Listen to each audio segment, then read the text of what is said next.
अजीज दोस्तों, अस्सलाम वालेकुम, नमस्ते, सत श्री अकाल, जय जिनेंद्रा, गुड आफ्टरनून।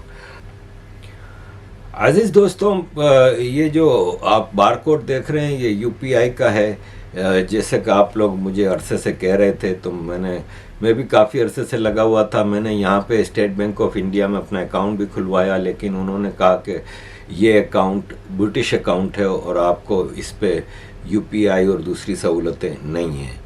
और काफ़ी कोशिशों के बाद हमने ये तरीका निकाला है कि मेरे छोटे भाई हैं, इंडिया में होते हैं, मयंक तिवारी, और वो मुझे मेरे एशियन ह्यूमन राइट्स के काम में भी सपोर्ट करते हैं। जैसे कि आपको पता है, एशियन ह्यूमन राइट्स का न्यूज़ लेटर भी हम निकालते हैं और उसमें काफ़ी उनकी मदद होती है, और मेरे यूट्यूब के हवाले से भी वो काफ़ी मदद करते हैं। तो उनसे फिर मैंने रिक्वेस्ट की, तो उनके नाम पे हमने ये अकाउंट खुलवाया है और उसमें यूपीआई की सहूलत ली है। और ये आप मुझ पे जिस तरह ट्रस्ट करते हैं, आप मयंक पे भी ट्रस्ट कर सकते हैं।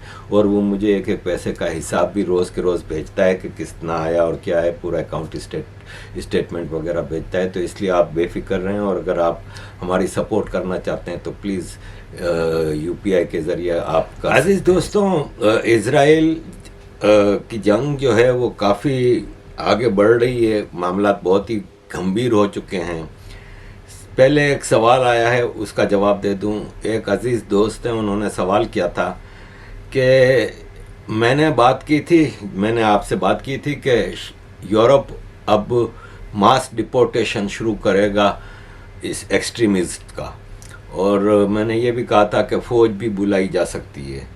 तो उस पर उन्होंने सवाल किया है कि you talk about mass deportation of trouble makers from Europe, लेकिन काफ़ियों के पास यहाँ की नेशनलिटियाँ हैं, फ्रांस में हैं, ब्रिटिश नेशनल हैं, तो उनको कैसे डिपोर्ट कर सकते हैं। तो देखें, जब हम नेशनलिटी लेने जाते हैं ना, तो हमें एक एफिडेविट टाइप का पेपर साइन करना पड़ता है, जिसमें ये लिखा होता है कि हम एंटी स्टेट, यानी अगर मैं फ्रेंच हूँ तो मैं एंटी फ्रांस की कोई एक्टिविटीज़ में हिस्सा नहीं लूँगा, मैं एक्सट्रीमिज़म, टेररिज्म, इन चीज़ों पे वो नहीं करूँगा, लोकल वैल्यूज़ को सपोर्ट करूँगा, लोकल वैल्यूज़ की कदर करूँगा, वगैरह वगैरह। तो अब यहाँ पे जो इस्लामिक एक्सट्रीमिस्ट कर रहे हैं, चाहे वो पाकिस्तानी है, चाहे वो फ़लस्तीनी है, चाहे वो और कोई नेशनलिटी के हैं, वो इस एफिडेविट के खिलाफ वर्जी है। तो उस पर नेशनलिटी वापस हो सकती है। नेशनलिटी के लॉ में ये चीज़ होती है कि आपकी नेशनलिटी इन चीज़ों पे वापस हो सकती है। तो मैंने उनको जब ये जवाब दिया व्हाट्सएप पे, तो उनका वापस सवाल आया कि आरिफ भाई, कुछ ऐसे भी यहाँ के लोग हैं जो यहीं पैदा हुए हैं, ये एक्सट्रीमिस्ट या टेररिस्ट या ये यहीं पैदा हुए हैं और बाय बर्थ नेशनल हैं, जैसे मेरे बच्चे हैं। तो मैंने उनको जो जवाब दिया वो आपके सामने रखूँगा कि एक लड़की थी शमीमा बेगम, इसके पेरेंट्स बांग्लादेश से माइग्रेट करके आए थे और यहाँ पे वो पैदा हुई थी, लंदन में, मैनचेस्टर में। और वो गई थी आईएसआईएस की, दाइश की, उसके लिए कुछ लड़कियों को अपने साथ मिला के सेक्स जिहाद करने गई थी। उन मुजाहिदीन, आईएसआईएस के मुजाहिदीन को सेक्स प्रोवाइड करने गई थी, और उनके बच्चे की माँ भी बनी थी, और कई हाथों में फिरी थी वो वहाँ पे। लेकिन जब आईएसआईएस का शहर टूटा और वहाँ पे वेस्टर्न कोएलिशन ने आईएसआईएस को तकरीबन कंट्रोल में कर लिया, तो कैंप बने जहाँ पे इन लड़कियों को रखा गया था। तो पता चला ये ब्रिटिश नेशनल है बाय बर्थ, लेकिन इंग्लैंड ने उसकी नेशनलिटी कैंसिल कर दी। उसने फिर इंग्लैंड की कोर्ट में गई, और कई सालों से ये मसला चल रहा है, लेकिन ये आज भी उधर कैंपों में रह रही है। उसको इंग्लैंड वापस लाने को तैयार नहीं, और उसकी नेशनलिटी कैंसिल कर दी गई है। तो ये प्रोविज़न होता है, फिर you become a stateless person. और फिर अब जैसे मैं कोई गलत काम करता हूँ तो मेरे बच्चों को उसकी सज़ा नहीं मिलेगी, लेकिन अगर मेरे बच्चे कोई इस टाइप की चीज़ करते हैं तो फिर उनको भी। और फिर जाहिर है, इंडिया डबल नेशनलिटी नहीं रखता, लेकिन बाकी कंट्रीज़ जैसे हमारे पास है ना डबल नेशनलिटी, पाकिस्तान की भी है, और आज भी हम बाय बर्थ पाकिस्तानी, हमारी जो फर्स्ट नेशनलिटी पाकिस्तानी है, जिसकी वजह से वो भेज सकते हैं। अजीज़ दोस्तों, फ्रांस के सदर ने यरूशलेम में बेंजामिन नेतन्याहू के साथ एक प्रेस कॉन्फ्रेंस की है, जिसमें उन्होंने एक बड़ा पॉइंट उठाया है कि हम काफ़ी कंट्रीज़ मिल के अमेरिका के साथ ISIS दाइश के खिलाफ इराक और सीरिया में आज भी लड़ रहे हैं। आज भी वहाँ पे इनकी फ़ौजें मौजूद हैं नेटो की, और वो उन इस्लामिक टेररिस्ट से लड़ रहे हैं। तो उन्होंने कहा उसका दायरा बढ़ाया जा सकता है, उसका सर्कल बढ़ाया जा सकता है, और उसमें हमास और फ़लस्तीनियों के मामलात को भी लाया जा सकता है और उनके खिलाफ भी जंग की जा सकती है। यानी उनका कहने का मतलब ये था कि कहीं इजराइल को ज़रूरत पड़ी तो अमेरिका, फ्रांस, यूरोप, इंग्लैंड की फ़ौजें भी आ जाएंगी और हम वो नेटो की फोर्सेस यहाँ पे ले आएंगे। और उन्होंने कहा कि हम कुछ भी हो जाए, फ्रांस, अमेरिका इजराइल के साथ खड़ा है। अजीज़ दोस्तों, ये यूरोप में मामलात बढ़ रहे हैं, गिरफ्तारियां बहुत ज़्यादा हो रही हैं, और ये है कि जब आप इतना ज़्यादा वो करेंगे तो फिर आपको मसला तो होगा, ठीक है ना। बुनियादी पॉइंट ये है कि जिस दिन हमास ने अटैक किया, इसके 2 दिन बाद इजराइल ने अटैक किया, तो वो 2 दिन अब खुशियां मना रहा था पूरा दुनिया, यानी जितना मुस्लिम वर्ल्ड है वो खुशियां मना रहा था। उस दिन आप अगर प्रोटेस्ट करते तो आज आपके पास जस्टिफिकेशन होता कि आप इजराइल के खिलाफ भी प्रोटेस्ट कर रहे हैं, लेकिन उस वक्त तो आप खुशियां मना रहे थे। तो ये है कि मतलब ये ढकोसला है और उसको चैलेंज किया जाएगा। देखें, ये हमने खबरें तो देखी हैं ना कि किस तरह इन लोगों ने कत्लेआम किया। ये एक लड़का है, इसने अपने बाप को फ़ोन किया कि मैंने 10 यहूदी मार दिए, तो इसका बाप कहता है कि सुभान अल्लाह, माशाअल्लाह। ये फ़ोन रिकॉर्डिंग मिली है। तो वो लड़का हमास का है, उसका बाप सिविलियन है। जो आज कह रहे हैं ना कि फ़लस्तीनी सिविलियंस तो नहीं है ना हमास के साथ, ये सिविलियन है इसका बाप। और ये भी एक शॉकिंग चीज़ मिली है कि जितने हमास के टेररिस्ट इन्होंने पकड़े हैं उनसे कन्फेशन मिला है। उन्होंने बताया है कि हमें $10,000 पर कैदी, यानी अगर हम एक हॉस्टेज लेके आते हैं यहूदियों के तो $10,000 मिले, और एक अपार्टमेंट गज़ा में। अब तो सारे अपार्टमेंट ख़त्म हो गए। और उसमें ये बताया उन्होंने कि सारे जो कमांडर थे वो गज़ा में ही छुप के बैठे हुए थे, वो अपनी जान खतरे में डाल के नहीं आए, रंग रूटों को भेज दिया। और ये $10,000 और अपार्टमेंट के चक्कर में। और ये पूरा मुजाहिदीन पूरी दुनिया में जितने भी आप देखेंगे ना, अफ़गानिस्तान, इराक, इधर उधर, ये इसी तरह होता है। जैसे मैं आपको 50 बार बता चुका हूँ कि कराची में मैंने अपनी आंखों से देखा है, जमात इस्लामी इसी तरह रिक्रूटिंग करती है कि आपका बच्चा शहीद होगा तो जन्नत में जाएगा और पूरे ख़ानदान को लेके जाएगा, और हम आपको महीने का 50,000 या लाख रुपया या 25,000, जैसे बात ठुके ऐसे पैसे की लालच देखते तो अब गरीब घर के लोग अपने बच्चे दे देते हैं। यही चीज़ हुई है। ये पूरी डिटेल्ड है इनके कन्फेशन के बारे में कि ज़्यादा बड़ी उम्र की औरतें और बच्चे ज़्यादा लेके आना, होस्टेजेस लाना। तो अजीज़ दोस्तों, एक गैर इंसानी काम इन्होंने शुरू किया था।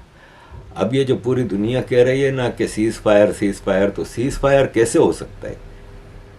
वापस हमास आएगा ना। मतलब आप सीज़ फायर इनके साथ कर सकते हैं। ये कहते हैं कि अब पहले मैं आपको यूएन में बता दूं कि यूएन में ये हुआ कि यूनाइटेड नेशंस के सेक्रेटरी जनरल हैं ना, जो ये भाई साहब उनकी बोली बोलने लगे टेररिस्टों की। जो गुएटर्स है ना, यूनाइटेड नेशंस का सेक्रेटरी जनरल एंटोनियो गुएटर्स, इसने कहा है कि हमास ने कोई आसमान से उतर के नहीं आई है। हमास एक ऑक्यूपेशन जिनका है, यानी इजराइल ने पैलेस्टाइन को कब्जा किया हुआ है, तो उसके नतीजे में बनी है। और हमास ने जो किया सो किया, लेकिन इजराइल जो कर रहा है ये इंटरनेशनल लॉ के खिलाफ है और ये इंसानियत के खिलाफ है और सीज़ फायर होना चाहिए वगैरह वगैरह। और उसके जवाब में इजराइल के फॉरेन मिनिस्टर को एली कोहन ने कहा है कि सेक्रेटरी जनरल, तुम किस दुनिया में रह रहे हो? शायद हमारी दुनिया में तुम नहीं रह रहे हो, क्योंकि तुम हमारे साथ जो हुआ है ना, तो हमारा काम सिर्फ इजराइल की हिफाजत करना नहीं है, बल्कि हमारी ड्यूटी है ये, और हम ये करेंगे। और फिर इजराइल के जो एम्बेसडर यूनाइटेड नेशंस में हैं, गिलार्ड एर्डन, उन्होंने कहा कि अब एंटोनियो गुटेरेस को अब रिज़ाइन कर देना चाहिए और हम उनके साथ मज़ीद काम नहीं कर सकते।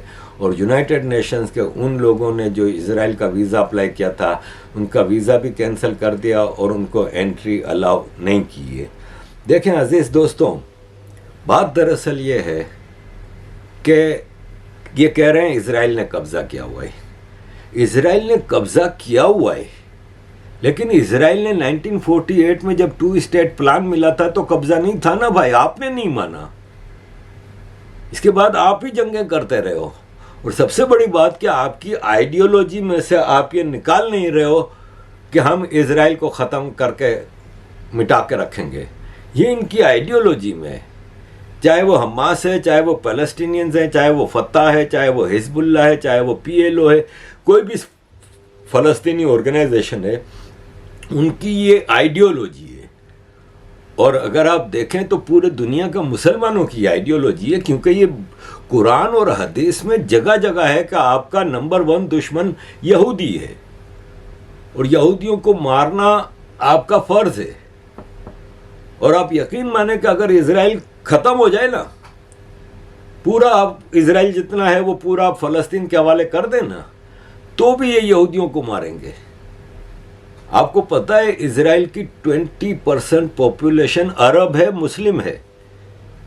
आपने कभी सुना कि इज़राइल ने अपने इज़राइली सिटीज़न अरब या मुस्लिम को मारा हो? कभी उनको बराबर अपॉर्चुनिटी मिली है। इवन इज़राइली आर्मी में मुसलमान है, अरब मुसलमान जो उनके सिटीज़न हैं। तो इज़राइल की कहीं आइडियोलॉजी में ये नहीं कि मुसलमानों को ख़त्म करना है, ये मुसलमानों की आइडियोलॉजी। और अगर आप फ़लस्तीन के उस पर बात करें तो आप कब्ज़ा ख़त्म कैसे करेंगे जब आपको पता है कि आप उनको आज़ादी देंगे, एम्पावर करेंगे, तो वो आपका कत्लेआम शुरू कर देंगे। और ये होता रहा है ना भाई। हमास ने 2006 से गज़ा के अंदर आया है और हमास का मोडस ऑपरेंडी देखें। जब 96 या 97 में यासिर अरफात और इज़ाक राबिन इज़राइल के प्राइम मिनिस्टर के दरमियान ओस्लो नॉर्वे में पहला एग्रीमेंट हुआ। बाद में ये गए थे अमेरिका और क्लिंटन के साथ, लेकिन एग्रीमेंट ओस्लो नॉर्वे में हुआ था। उस एग्रीमेंट से 6 दिन पहले हमास ने पहले सुसाइड बॉम्बिंग की थी अपनी। ये हमेशा ऐसे मौक़ों पे जब ये प्रॉब्लम सॉल्व हो रही होती है, जब यासिर अरफात की फतह पार्टी ने ये एक्सेप्ट किया था कि हम इज़राइल को एक्सेप्ट करते हैं और 2 नेशन थ्योरी को हम एक्सेप्ट करते हैं, उससे 6 दिन पहले इन्होंने किया।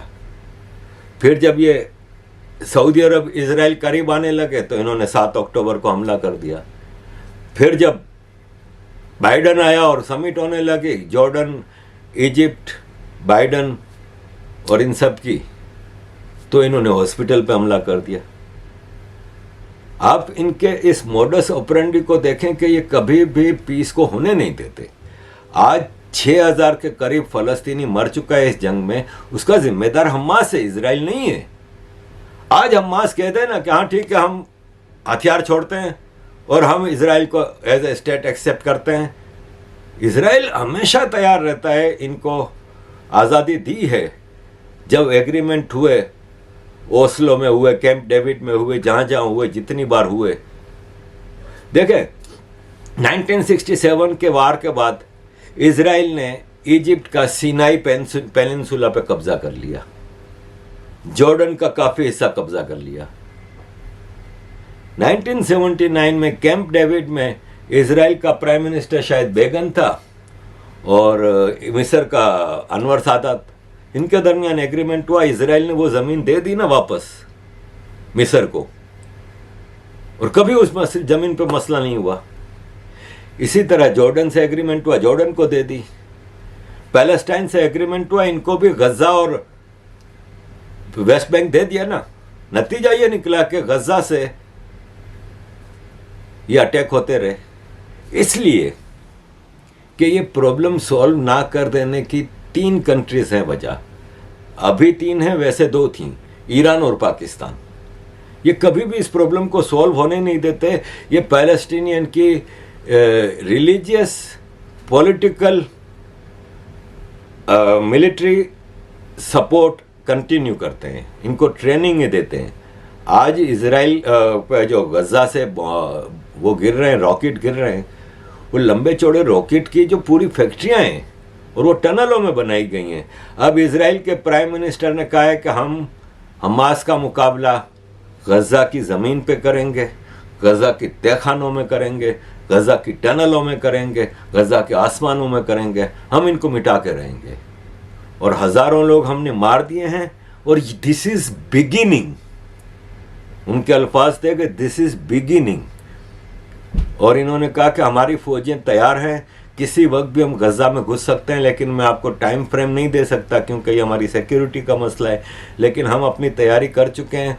और इसराइल ने जो इमरजेंसी वार कैबिनेट बनाई है, उसमें अपोजिशन की पार्टियां और सब पार्टियां हैं, वो वार कैबिनेट की अप्रूवल के बाद वो प्लान उनके सामने रखा जाएगा और एनी टाइम इसराइल की फ़ौजें गजा में दाखिल हो जाएंगी। गजा में दाखिल होने के बाद इनको जो सबसे बड़ी मुश्किल जो पेश आ रही है ना, वो है वहाँ पे टनल हैं, तकरीबन 1300 टनल हैं, 500 किलोमीटर लंबाई है टोटल, जिसमें 70 मीटर अंडरग्राउंड सबसे गहरी टनल है। ज़्यादातर टनलें 2 मीटर चौड़ी हैं और 2 मीटर ऊंची हैं, यानी एक आम आदमी, एक आम फौजी आराम से वहाँ से गुजर के जा सकता है। 1300 टनल्स हैं, वहाँ पे इनका सारा हथियार भी है और इनकी कमांडिंग पूरी वहाँ से चलती है। तो इज़राइल अब ग्राउंड फोर्सेस घुसाने के लिए तैयार है। इसको डिप्लोमेटिक लेवल पे सोवियत यूनियन और इन सब ने किया है, लेकिन ये है कि सबसे बड़ा मसला जो तीसरा कंट्री मैंने कहा, एक तो ईरान और पाकिस्तान, तीसरा तुर्की है। तुर्की है ना उसका इज़राइल के साथ फर्स्ट क्लास डिप्लोमेटिक मिशन थे, सब कुछ था, लेकिन जब से ये, क्योंकि तुर्की was a secular country, very peaceful country वगैरह वगैरह, लेकिन जब से ये जमात इस्लामी इनकी आई है ना, ये टेररिस्ट, तब से तुर्की बदल गया है, तुर्की की पॉलिसीज़ बदल गई हैं। और 2010 में तुर्की ने गजा में एक शिप भेजा, तो इजरायली फ़ौजियों को शक गुजरा कि ये इसमें हथियार जा रहे हैं, तो इजरायली फ़ौजियों ने उस पर हमला कर दिया उस शिप पे और 10 तुर्की मारे गए। जब 10 तुर्की मारे गए तो अरबगान ने अपना एम्बेसडर बुला लिया और इजराइल के एम्बेसडर को निकाल दिया। तब से इनकी एम्बेसियां बंद पड़ी हैं एक दूसरे के कंट्री में। इनकी ट्रेड अभी भी चलती है, लेकिन एम्बेसियां बंद हैं। और अब ये अरबगान ट्रेड भी ख़त्म करेगा और अरबगान आहिस्ते आहिस्ते जिस रास्ते पे तुर्की को लेके जा रहा है, तो उसको नेटो से भी निकाला जाएगा और उसका हाल भी इराक और लीबिया जैसा हो जाएगा इन फ्यूचर, अगर ये सुधरा नहीं। ईरान और तुर्की इस वक्त मिल के एक ही बात कर रहे हैं कि सारे मुस्लिम देशों को मिल जाना चाहिए और मिल के इज़राइल का बायकॉट करना चाहिए, इज़राइल की प्रोडक्ट्स का बायकॉट करना चाहिए और इज़राइल का मुकाबला करना चाहिए। इनके बाप की हिम्मत नहीं है, इनके बाप की हिम्मत नहीं है। मिडिल ईस्ट के नक्शे में आप देख लें तो इतना सा इज़राइल है, चारों तरफ इतनी बड़ी बड़ी मुस्लिम एम्पायर्स हैं। इनके बाप की हिम्मत नहीं कि इतने से इज़राइल का ये कुछ कर सकें, क्योंकि इनको पता है कि इतने से इज़राइल के पीछे पूरा वेस्ट खड़ा है। और जब वेस्ट आएगा ना, तो मैं आपको गारंटी देता हूं कि चाइना रशिया नहीं आएंगे, पीठ पीछे हल्की सी मदद कर देंगे, हथियार दे दिए, ये कर दिए, वो कर दिए। और ये पहले जंगें कर चुके हैं। फ़लस्तीनियों ने जंगें नहीं की थी, अरब्स ने की थी। इन्होंने 1948 में जब जंग की और हारे, उसमें भी जॉर्डन और ये इजिप्ट और सब शामिल थे। और फिर जब जमाल अब्दुल नासिर इजिप्ट में रिवॉल्यूशन लाता है, शाह फारूक था, उसको किंग फारूक को मार के डेमोक्रेसी लाता है जमाल अब्दुल नासिर, तो उसने जॉर्डन, सीरिया और इजिप्ट, इन तीनों ने एक अलायंस बनाया था, यूनाइटेड अरब रिपब्लिक। जैसे कन्फेडरेशन होती है ना, तो एक ही कंट्री बना लिया था इन्होंने और कुछ अरसे वो कंट्री रहा और 67 की वार में ये यूनाइटेड अरब रिपब्लिक के नाम से जॉर्डन, सीरिया और Egypt, if I am not wrong, Egypt और जॉर्डन तो थे या सीरिया, एनीवे। तो मुकाबला किया था। सऊदी अरब और अरबियन गल्फ के सारे लोग उसमें पैसा देते थे। जब 73 की वार हुई तो मैं सऊदी अरब में था, बहुत छोटा था, 9 साल का था, लेकिन मैं था और मेरे फादर रोज आके हमें चीज़ें बताते थे कि स्टेट बैंक ऑफ सऊदी अरब में वो थे, सेंट्रल बैंक में, और गवर्नर के पीए थे, तो उनको पता था। उन्होंने कहा कि millions of dollar Shah Faisal, उस वक्त शाह फैसल था, शाह फैसल इस अरब इसराइल वॉर में लगा रहा है। सब पूरे अरब वर्ल्ड था, फिर इधर से जुल्फकार अली भुट्टो की सपोर्ट थी, सारे मुसलमान देश उनको सपोर्ट कर रहे थे। 6 दिन में भाग गए। तो इनकी हिम्मत नहीं है कि इजराइल से मुकाबला कर सकें, मिल के यूनाइटेड हो जाएं मुस्लिम कंट्रीज। कोई नहीं होगा, कोई नहीं होगा। ये जो टनलों की बात हो रही है ना, ये टनलें इजिप्ट में भी निकलती थीं गजा से, और इजिप्ट से सारा सामान आता था। और आपको याद होगा कि मोहम्मद मरसी को इजिप्ट में लाया गया था। जमाल अब्दुल हुस्नी मुबारक को जब हटाया गया था इजिप्ट में, जो रिवॉल्यूशन आया था और इलेक्शन हुए थे, तो मोहम्मद मरसी जो वहाँ की जमात इस्लामी है इजिप्ट की, उसका चीफ था, उसको प्राइम प्रेसिडेंट बनाया था। तो कुछ ही दिनों में मार्शल लॉ आ गया और ये जनरल सीसी आ गया और मरसी को जेल में डाल दिया और जेल में ही मार दिया गया, क्योंकि वो टनलों के जरिए इजिप्ट से सामान जा रहा था, हथियार जा रहे थे, और पूरा इजिप्ट के साथ एक कनेक्शन बना हुआ था। मोहम्मद मरसी ने आके वो सारी टनलें ब्लॉक कर दी, सारी टनलें बंद कर दी, और स्ट्रिक्ट नज़र रखी है कि कोई भी इजिप्ट में ये। तो मुसलमान देशों में काफ़ी ऐसे कंट्रीज़ हैं जिनको पता है कि इस फसाद का मुकाबला करना मुमकिन नहीं है, क्योंकि ये जो ईरान, तुर्की और कतर बैक्ड फ़लस्तीनियन मूवमेंट चल रही है ना, वो प्योर टेररिज्म के बेस पे। अगेन आई एम सेइंग कि जैसे अरबगान ने कहा कि हम हमास को टेररिस्ट ऑर्गेनाइजेशन नहीं मानते, हम हमास को फ्रीडम फाइटर्स मानते हैं, इनकी ज़मीन कब्जे में।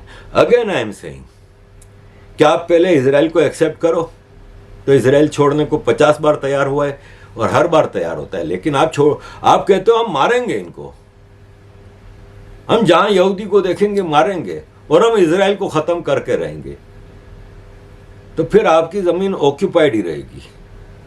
और इस बार जो काम हो रहा है ना, पूरी दुनिया खिलाफ हो जाए ना, फ्रांस, जर्मनी, इंग्लैंड, अमेरिका, इन सब के प्रेसिडेंट्स और प्राइम मिनिस्टर वहां खड़े होकर बोल के आए हैं कि हम आपके साथ हैं। और ये जंग अगर ईरान तक जाती है ना, क्योंकि ये एविडेंस जमा हो रहे हैं। अब देखें, ये मीटिंग हुई हिजबुल्लाह, हमास और इस्लामिक जिहाद की, ये तीनों की मीटिंग हुई और उसमें ये फैसला किया गया कि हम जब तक इजराइल से जीत नहीं कर लेते पूरी, तब तक हम लड़ेंगे। और ये ईरान की सपोर्ट में सारा काम हुआ है। ये देखें, खुमैनी की पिक्चर लगी हुई है, सारा काम ईरान का है। अब इसमें तुर्की घुसा है, पाकिस्तान पीछे से कर रहा है, जो भी कर रहा है खामोशी से कर रहा है, क्योंकि पाकिस्तान को पता है कि पाकिस्तान के इस वक्त, अब मैंने पिछली बार एक लफ्ज़ इस्तेमाल कर लिया था, फटी पड़ी है। उस पर एक साहब का वो आया था कि मैसेज आया था कि आपकी पर्सनालिटी पे ऐसे अल्फाज जेब नहीं देते। तो ठीक है, आई एग्री, लेकिन पाकिस्तान का बाजा बजा हुआ है। पाकिस्तान इस वक्त जिन हालात से चल रहा है ना, इसमें पाकिस्तान इतना ओपनली नहीं कर सकता जितना ईरान। फिर ईरान के पास पेट्रोल है, ईरान के ऊपर एम्बार्गो होने के बावजूद ईरान की इकोनॉमी पाकिस्तान से बहुत ज़्यादा स्ट्रांग है, क्योंकि ईरान की हुकूमतों में फजूल खर्चे नहीं होते। पाकिस्तान की गुर्बत की वजह, पाकिस्तान के इकोनॉमिक क्राइसिस की वजह फजूल खर्चे हैं। तो अजीज़ दोस्तों, ये सारी सिचुएशन है। ये मैं एंड पे आपके सामने एक लड़की की ये वीडियो लगा के रखता हूँ, जिसमें वो सवाल उठा रही है और बड़े वैलिड सवाल उठा रही है। ये आपको काफ़ी इंफॉर्मेशन देगी। Videos for everyone who support Palestine. If you don't support Palestine, you can scroll. What's Palestine? I am dead ass requesting you to tell me what's Palestine. Do you know who you're chanting for and what you're chanting. When you say free Palestine, you are not talking about Gaza. Do you know that? Gaza is not Palestine. From the river to the sea, Palestine will be free. It is calling to end the existence of Israel from the Jordan River to the Mediterranean Sea, which includes the West Bank and the Gaza Strip, and the entire state of Israel, the only Jewish state in the entire world. 7 million Jews and 2 million Arabs live here in peace. With your free Palestine idea, where do you want us to go? Where do you want us all to go? What do you think is gonna happen the day Israel stops existing? Do you not think that if Hamas takes over, if the damage they are already doing, having full control, full complete control over the tiny area that is Gaza, what do you think is gonna happen the day they have full complete control over the state of Israel? What do you think is gonna happen to you chanting free Palestine in the streets right now? If you want freedom for the people of Gaza, who, by the way, you guys are categorizing together as Palestinians, you have no idea who lives there. If you want freedom for these people, you stand with Israel to end whoever is actually occupying them. Israel has never attacked Gaza unprovoked. Israel has never, ever targeted the Gazan civilians during any war or any attack that we have inflicted upon Hamas and their terror targets, the places they hide their rockets and guns and ammunition, which are civilian homes, hospitals, schools. The people of Gaza can't speak themselves against Hamas because they know they'll be killed. You, from the comfort of your home in your Western country, think that you can speak for the people of Gaza about who is inflicting terror on them. 500,000 Gazans cross to Israel every single day to work. Let me make something very clear. Since Israel left Gaza in 2005, Israel does not owe shit to Gaza. The electricity, the water. Why isn't Hamas providing those things to Gaza? Where is all the billions of dollars they are being sent constantly? We don't have to let Gazans come and work here. We don't have to give them food, electricity, and water. We don't have to warn them to go out of their houses when we attack Hamas targets. We don't have to do anything. And somehow we are held to the standard that we do. Hamas kills their political opponents. They have not held elections since they've been elected in 2006. Even after they have GoPro'd a massacre of 1,300 people, not people killed by rockets, massacre by hand, you still don't know who they are. You still don't realize they do the same thing to the people of Gaza. You still support these people. If you want Gaza to be free, you support Israel annihilating Hamas and freeing them of the people of Gaza. Once Gaza is free of Hamas, there will be peace. Don't you think that if Israel was truly controlling Gaza and occupying Gaza, this wouldn't have happened? We would know what was going on there. Wake up already. These terrorists are using your values against you. They are hiding in their terror tunnels right now alongside 199 hostages. These are not freedom fighters. These are bloodthirsty monsters. Stop chanting these empty slogans and wake up to see what is right in front of you. The siege, they have a fence around Gaza. Have you seen what happens when they make one hole in the fence? Have you seen what happens in less than 5 hours to 1,300 people. When they break through this fence, this will never fail to amaze me. Gaza's under siege. The fence around Gaza, do you mean the border? Somewhere that is not our territory? Same border that 500,000 Palestinians cross to make money here in Israel? The same border they can easily cross if they don't affiliate with Hamas or carry any weapon? The same border they have with their Egyptian brothers who do not allow them anywhere near their country? And if after everything I said, you still support Hamas, there is no other way to say it. Your values align with Hamas. And I'm being very, very gentle. If you truly want peace, you stand with Israel. तो अजीज दोस्तों, ये था Israel के हवाले से आज का programme. Thank you very much for all your support. Kindly keep supporting.